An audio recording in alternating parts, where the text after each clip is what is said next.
नागपुर में 11 महिलाओं का पीछा कर छेड़छाड़ करने वाले आरोपी को पुलिस ने गिरफ्तार कर लिया है। राणा प्रताप नगर पुलिस ने 115 सीसीटीवी फुटेज की मदद से आरोपी की पहचान कर कार्रवाई की। गिरफ्तार आरोपी का नाम कार्तिक उर्फ खामदेव पटले बताया गया।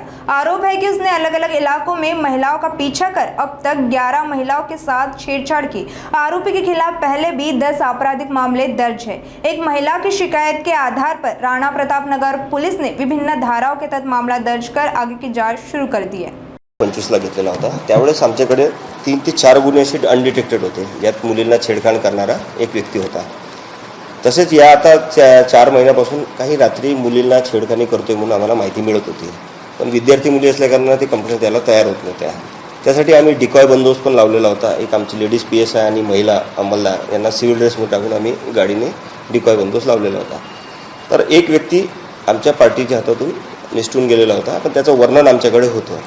त्याचप्रमाणे एक मागच्या महिन्यात एका महिलेने तक्रार केली की त्यांना रेडिसन ब्लू चौकपासून ते जैताळाकडे जाताना त्यांना छेडखानी केलेली आहे। त्याची आम्ही रिपोर्ट केली। त्यात आम्हाला तो नंबर प्राप्त झाला त्याच्या गाडीचा। त्या गाडीवरून ट्रेस केला असता आम्हाला एक खोमदेव उर्फ कार्तिक पटले नावाचा व्यक्ती आम्ही ताब्यात घेतला। त्याच्याकडून आम्ही जवळपास 10 गुन्हे उघडकीस आणलेले आहे, ज्यामध्ये अंबाझरी पोलीस स्टेशनचे 2 गुन्हे आहेत आणि बजाजनगरचे 2 गुन्हे आहेत, जे नव्यानं ज्याला अटक केल्यानंतर परत गुन्हे दाखल करण्यासाठी मुली समोर आलेले आहेत। आणि MIDCचा एक गुन्हा आहे। आमच्या पोलीस स्टेशन